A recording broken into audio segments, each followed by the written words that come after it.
kabar? Jumpa lagi dengan saya Monica Sinaga. Dan pagi ini saya sudah berada di Puntuk Setumbu. Nah, untuk bisa sampai ke sini saya sudah bersama dengan seorang tour guide. Karena tadi naiknya lumayan ya. Tulisannya sih 300 meter.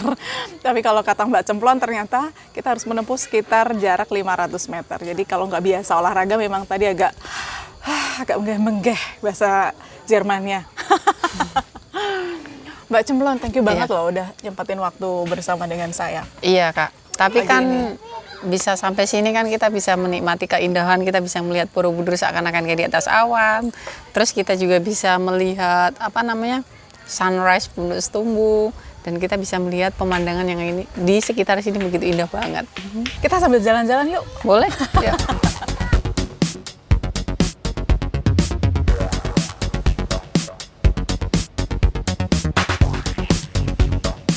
Jadi kalau matahari di sini itu setiap bulannya itu berpindah-pindah. Contoh, kita di bulan Desember, matahari muncul sebelah timur, tapi timur selatan. Dia 5/4 aja udah muncul. Paginya itu juga udah lebih cepat gitu loh Kak.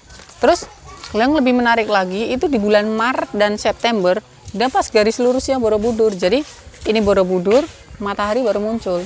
Itu keren banget. Terus masuk bulan Juni Juli, dia pas di tengah-tengah Gunung Merapi Merbabu. Jadi gunung tengah-tengah matahari, kayak gambar anak kecil. Mungkin kakaknya udah pernah gambar ya posisi itu. Nah, matahari di sini semakin bergantinya bulan, matahari bergeser 23,5 derajat.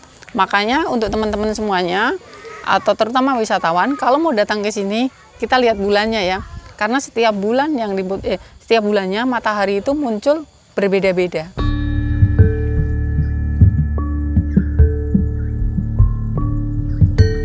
Kalau Mbak Cemplon, seberapa dekat sih kehidupan Mbak Cemplon dengan Puntuk Setumbu ini? Saya asli dari desa sini Kak. Kebetulan rumah saya kan deket. Paling jaraknya 5 menit lah dari sini menuju ke rumah.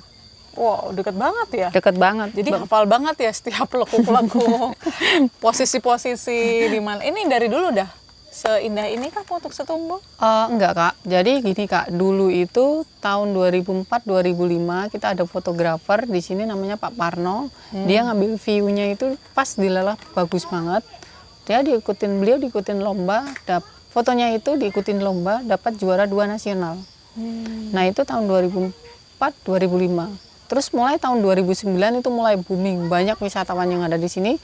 Tambah lagi syuting AADC 2, tambah booming lagi. Jadi karena alternatif sunrise selain ke Borobudur mana? Ya satu-satunya di Puntuk Setumbu, karena akses jalannya paling dekat, tempatnya juga bagus, pemandangannya juga indah, view-nya juga bagus. Kalau kita berada di Puntuk Setumbu ini kayak mengingatkan sesuatu yang sangat berkesan banget gak sih sama hidup? Oh, ini langsung menjurus ini. Jadi ini teringat masa lalu ini kalau di sini. Masa lalu indah dan menyedihkan di sini. Jadi tapi beneran ya, memang turning point hidupmu itu sebagai seorang tour guide yang Tuhan izinkan ngehits sampai per hari ini tuh dari sini, dari tempat ini. Iya Kak. Jadi dulu itu kebetulan saya bekerjanya itu lebih ke produksi batu bata. Nah setelah produksi batu bata, karena saya merasa bosan di situ, karena kerjaannya terlalu kotor lah, karena saya juga badan juga kayaknya nggak kuat kalau terus-menerus seperti itu. Saya memberanikan diri untuk jalan-jalan ke Puntuk Setumbu, karena Puntuk Setumbu kan deket dari rumah, kelihatan juga kok. Saya pikir kok orang kok keluar masuk banyak banget pada main ke situ gitu loh. Nah dari situ saya memberanikan diri untuk jalan-jalan ke Puntuk Setumbu untuk menghilangkan penat juga posisi itu. Dan posisi itu juga udah penat banget lah. Nah saya duduk di depan loket Puntuk Setumbu yang ada di bawah situ. Nah kebetulan ada ibu-ibu yang tanya, baju pendek, celana pendek, sandal jepit. Saya masih ingat banget, masih dekil sekali. Mohon maaf Mbak, mau tanya kalau arah ke Puntuk Setumbu, kalau arah mau ke Gereja Ayam bisa lewat mana ya? Kebetulan kan Puntuk Setumbu sama Gereja Ayam atau Bukit Rema kan deket. Nah itu tamunya itu tanya, oh iya Bu, itu bisa lewat atas, nanti bisa langsung bablas saja lewat bukit gitu. Bisa diantarkan ke sana Mbak Cemplon? Saya sambil bengong, oh iya Bu bisa. Niatnya itu cuma jalan-jalan aja ya, sama jalan-jalan aja. pas itu di sampai bawah, tamunya kita udah selesai, kita pamitan. Saya pamitan, tamunya juga pamitan. Itu posisi itu dikasih uang 100.000. Saya kaget banget. Wih, enak banget ya kayak gitu. Padahal itu kita kayak malu-malu gitu. Udah Bu, jangan Bu, nggak usah Bu. Masih malu-malu ya? Masih malu-malu tapi kita terima. Dari situ setelah tamunya itu pamitan pergi, terus saya mikir, wah enak banget ya kerja di Pondok Setumbu.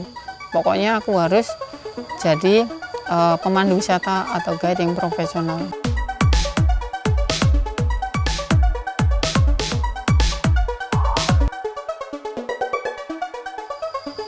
Nah teman-teman, sekarang saya udah ada di Kampung Cafe namanya. Kalau tadi kita ada di Putuk Setumbu, sekarang saya diajak sama Mbak Cemplon di salah satu kafenya.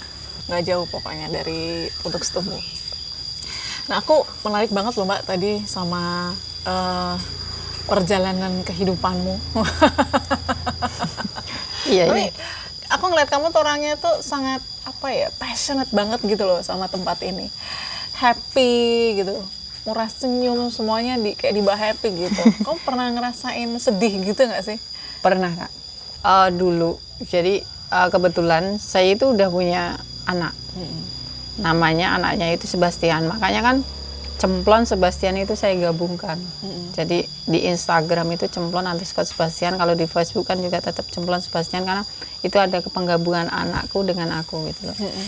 Nah, itu dulu saya itu nikah di tahun 2008. Tahun 2008 nikah, saya tinggal di Jakarta kurang lebih ya tahun 2008, tahun 2012-13 saya balik tinggal di kampung. Nah pas tinggal di kampung itu saya memproduksi batu bata. Kita memproduksi batu bata kebetulan dulu sama mantan suami, karena kebetulan saya kan udah berpisah dengan mantan suami lah.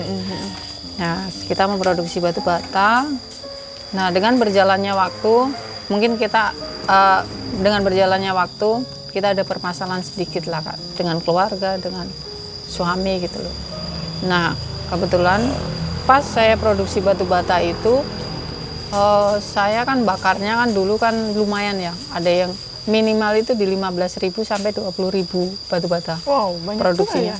Itu dulu dulu produksinya juga di sini juga. Pembakarannya di depan sini, produksinya di belakang. Nah pas dengan berjalannya waktu itu, saya sama mantan suami juga memproduksi itu, sama keluarga juga. Nah pas dilelas juga ada alangan juga, ada permasalahan dengan keluarga dan mantan suami. Terakhir itu saya membakar batu bata itu kurang lebih 35.000 batu bata. Nah itu kita mendapatkan keuntungan itu kurang lebih 10 juta. Dengan adanya masalah dengan suami itu, nah kebetulan suami kan pergi meninggalkanku. Wah sedih banget itu. Karena ya nyuwun sewu, saya bukan orang yang berpendidikan tinggi, karena saya sekolah aja, dulu sekolah aja SMP nggak lulus, dan paling nakal SMP nggak lulus, paling nakal sendiri. Gurunya sampai ingat sekarang, itu kamu paling nakal dulu sekolahnya. Saya tetap menggeluti terjun di dunia pariwisata, itu juga tidak mudah. Nah terus belajar UNESCO masuk.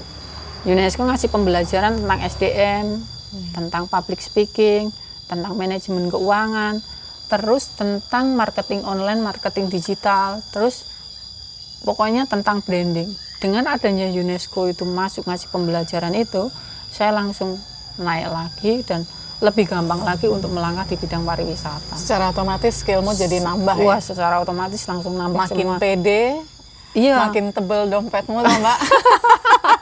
Jangan ditanya kalau itu. Kepingin nggak sih untuk bisa ngembangin skill Mbak Cemplon itu sama orang-orang di sekelilingnya Mbak Cemplon? Atau malah justru sekarang udah mulai berjalan? Oh iya Kak, jadi gini Kak, mungkin saya sebagai anak desa ya, tapi saya melihat peluang. Jadi peluang yang ada di desa itu banyak banget itu yang saya lihat. Terutama kan kita mempunyai dekat dari destinasi super prioritas yaitu Borobudur. Nah kebetulan di desa Karangrejo ini adalah desa wisata super prioritas juga. Nah peluang di sini kan akan lebih banyak. Jadi saya sebagai anak muda, terutama anak muda desa, saya mempunyai banyak mimpi sih Kak. Mungkin mimpi saya terlalu besar ya. Terkadang saya juga bingung, saya aja lulus SMP aja nggak lulus, tapi mimpinya terlalu besar gitu loh. Nah dari situ, saya pengen nggak mau jadi penonton, tapi saya pengen menjadi pemain, terutama pemain di bidang pariwisata. Saya nggak mau jadi penonton, karena apa? Peluang di sini banyak banget. Dan bagaimana kita sebagai anak muda memanfaatkan peluang tersebut. Nah saya kan ibaratnya, saya kan ya nyun sewu, saya SMP nggak lulus. Saya bukan orang yang berpendidikan tinggi, tapi saya aja bisa. Kenapa saya tidak bisa menginspirasi terutama masyarakat sekitar? Nah kebetulan kemarin itu saya juga diminta sama teman-teman yang ada di lingkungan sekitar sini, terutama ibu-ibu yang ada di Desa Karangrejo, lingkungan sekitar sini, mau minta untuk diminta untuk apa ya? Mbak Cemplon, saya itu pengen belajar tentang bagaimana menjadi guide yang bagus. Semacam kursus gitu ya? Iya, aku pengen belajar seperti kamu, aku pengen seperti kamu. Itu teman-teman minta. Itu ada satu kelompok, itu kurang lebih 10-15 orang itu, anak-anak itu. Terus anak-anak itu pokoknya minta terus, aku pengen seperti kamu dan aku pengen belajar sama kamu. Dan aku tolong dikasih pembelajaran gitu. Nah dari situlah saya juga berpikir, saya harus membantu orang-orang itu, karena saya bisa seperti ini ya berkat orang-orang, dan aku punya tanggung jawab, ya aku harus bantu orang-orang.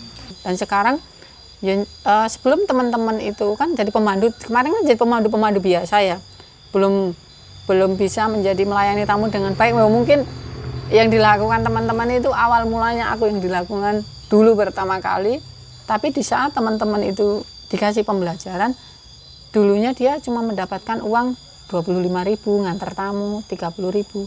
Tapi di saat dia bisa mendapatkan pembelajaran tersebut, sekarang bisa mendapatkan uang 50 sampai 100 dan kadang bisa mencapai lebih dari ratusan itu di dalam satu hari. Wow. Makanya kan sekarang kan teman-teman yang ada di guide-guide yang ada di Bukit Rema, ada di Pondok Setumbu, sekarang kan lebih profesional dan lebih baik lagi dan lebih baik lagi. Karena apa? Peluang di sini itu banyak. Jangan sampai kita bisa didominasi oleh kaum-kaum dari luar.